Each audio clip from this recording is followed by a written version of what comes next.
So, I am here to share with you my thoughts on Thursday Night Football on Amazon Prime, as well as Sunday Night Football, Sunday afternoon games, and the Sunday Night Football. I'm going to make this first part about 15 minutes, second part about 15 minutes. Let's get into it. So, the Miami Dolphins fought the Buffalo Bills 31-21. Both teams played really pretty well, but just late the seal, that interception in the game, later in the game, sealed it, and ended up having it right there, you can see there, 28-10, and right there. So yeah, just that interception right there in the game, late sealed it in between by late mistakes like interception, all that stuff. So I mean, neither team looked like super impressive. Neither team looked super impressive, but those looked like better team out of the two. Neither team looked like the world's best team. No, but the Bills did look really good. Looked good though, especially rushing the ball and passing the ball. So they looked good though. Overall, the Bills did look good though.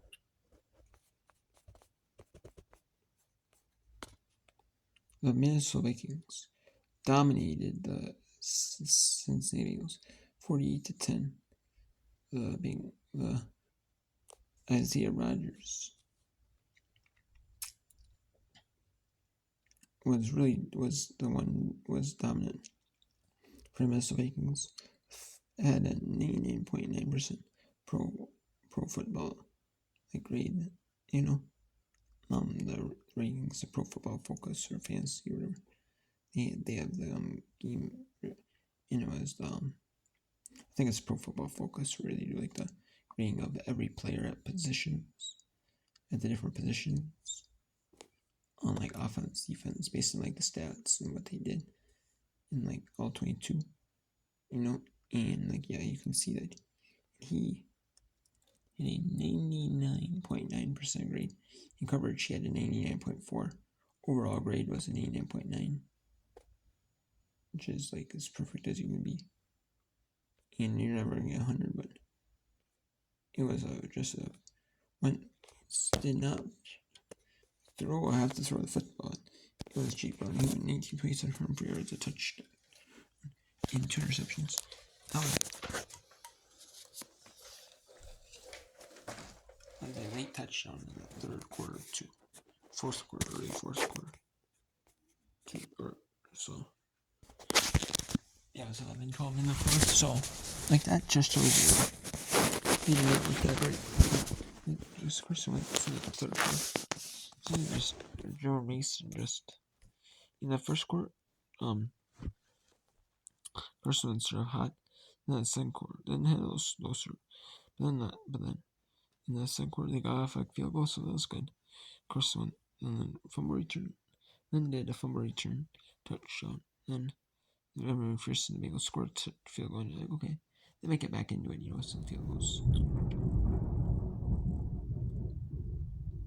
With another field goal or touchdown or something, at any point, going into the halftime would give them momentum.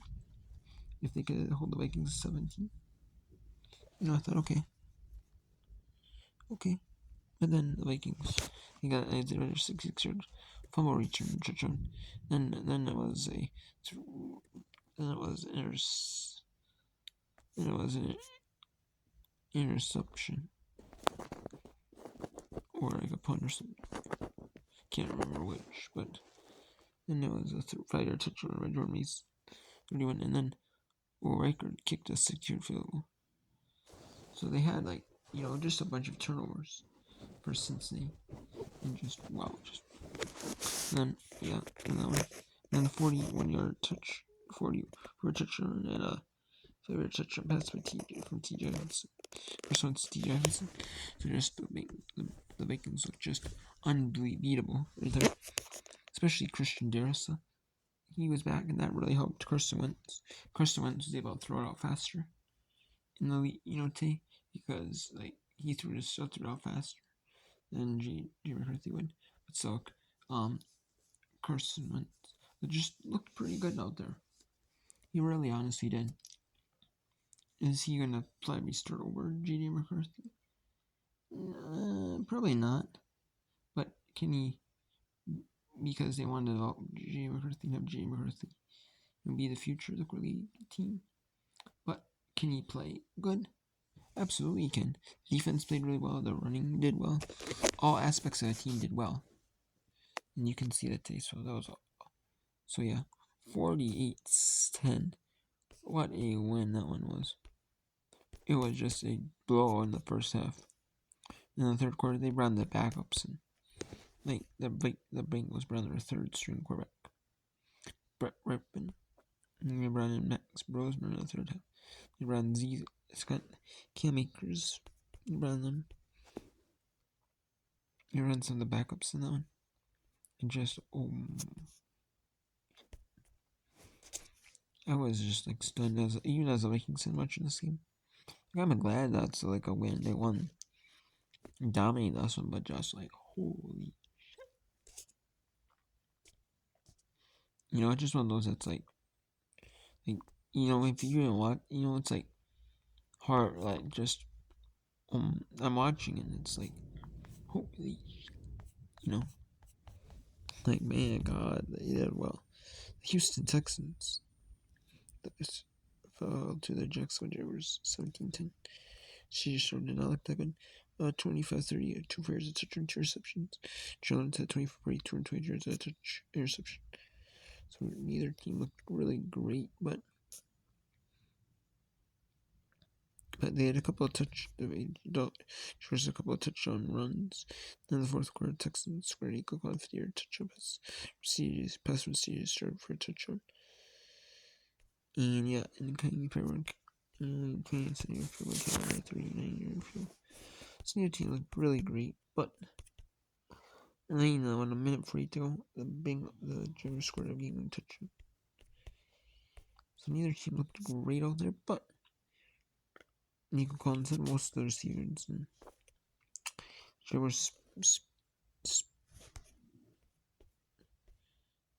and they spread around nice, like 2 players of over 50. P. Washington was over 34 yards. So neither team looked great out there, but the Jaguars ended up looking better than the Texans. Texans are not that good this year. 0-3. I didn't think like the Texans were gonna be like the world's like the most dominant team out in the NFL, no. But I didn't think they were gonna be like 0-3 start though. Wow, 0-3. Jeez. Wow, 0-3. That's surprising right there. Third year. But the Jaguars are actually doing not bad this year. I was like hearing people say like, oh, this year in like NFL, like it was like Tony Romo in the game, the Green Bay Packers scheme the first season game against the Detroit Lions week 1. Like you're gonna see some surprising teams. That besides like the teams last year, like if you took the team's records from last season and some of that, you're gonna see the teams that are gonna play surprising. Like, okay. But I'm like, okay, the Jaguars, maybe that's not too so much of a surprise. But like the Colts, like Danny Rhodes, he being on the Colts really rejuvenating him, like, and that taking that little bit to be in the Minnesota Vikings practice squad, like taking like the veteran minimum to basically be like the last string backup, like a practice squad player. Like he really like just burned himself with that and really just jumped off and like really just taken well, some lead them, and there's like, boom, 3-0. Like, man, can't believe that, Like, I can. Daniel Jones, 18, 25, 28, touchdown. Jalen, Taylor with 102 yards rushing the football. Jonathan Taylor, so he did well in running the football, 102 yards on 3 touchdowns, 17 carries. Cam Ward did not play bad, but he just went 23 3, 218 touchdowns. He was the most efficient.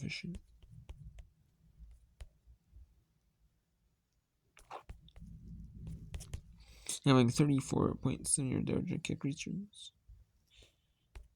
And Sanchez, it was his first punt. Roberto Sanchez. He never punted the ball. He went in his first 2 games. He in the game, and then he punted 1 time this game. His only punt. I'm sure they obviously do punts in practice. But, obviously, but they do like live punting reps in practice and like punt return, like catches in practice.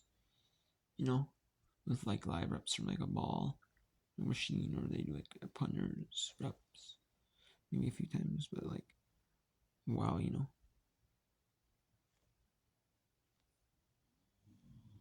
they might do like team drills, like actual games in practice, like 12 on 12, like 11 on 11, like maybe 2 in touch football, like or flag football or something like that. Like, in practice. And like, like they might have like running clocks, say like 15-minute quarters, but like consistent running clocks. Like running clock. Saying he might punt then, or they might do like punting, like trying to practice punting. Like their punt, if you had to punt the ball, like practice punt returning, like with defense, the defense line, the offense line, and doing all that. So, like, the punt return teams, if you're on a punting ball team, you'd have a mix, So, but yeah, but it's 41-20. The Colts just dominated this one. 7, then it was 37 yards substitution. Joey Slye kicked a 57-yard field goal. Score 42. And then Spencer Schrader 24-yard field goal. Jonathan Taylor kicked a 1-yard field goal. 20-yard touchdown. Then in the second quarter, they worked a little slow. Teams did 6. Joey Slye's 40-yard field goal. Spencer Schrader's 36-yard field goal. Daniel Jones had a 20-yard touchdown from Daniel McPenn Jr. Then Tony Pollard had a 1-yard touchdown. Then Jonathan Taylor 46-yard run. And then Elliott Nomar had a yard pass from Cam Ward. And Jonathan Taylor 1-yard touchdown. Spencer Schrader kicks. 41-20. Just a domination in that one, so yeah.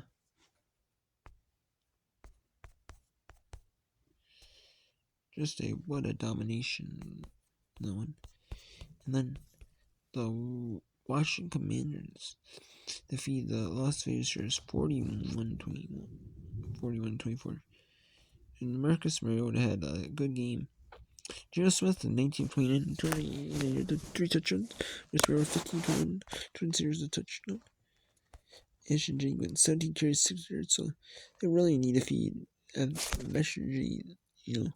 I've been saying before, you need to run the ball more with Ashton G.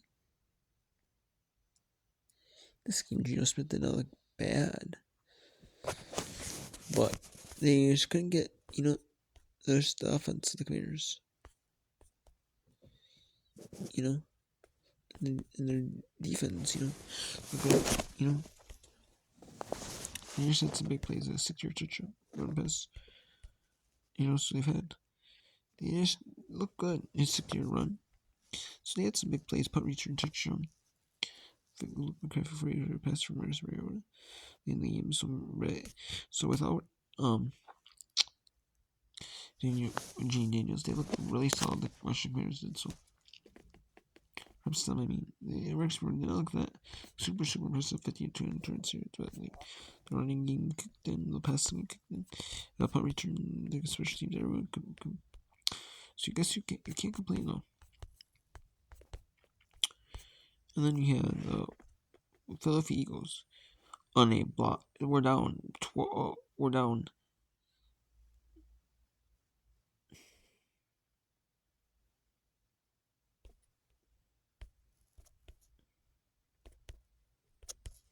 They were down late, or they were with in the fourth quarter, and then it was basically the Rams were all over them in the first half.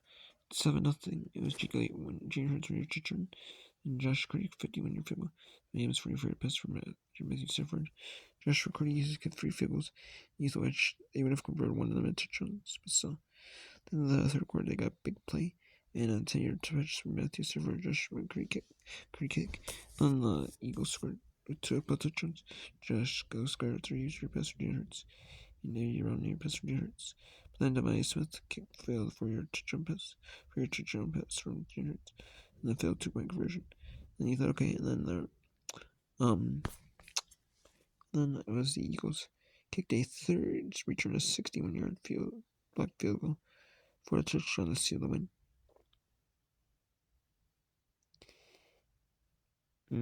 Really seal the win and just put a ball on the game, or whatever we call it, left the mark on the game, and 61-yard block field goal return for a touchdown. 33-28, 26 was your final. So it looked really good. The Eagles looked good in that one, and I thought the Eagles might lose that one, but no, they did not. The Rams look really good though. The Rams are one of those teams like in the NFC North, the NFC West is going to be like the best division of football this year. I think really literally all 4 teams I think have a shot in the NFC West this year to win the NFC West, make the NFC make that playoffs weird the way they're playing. It's just like wow,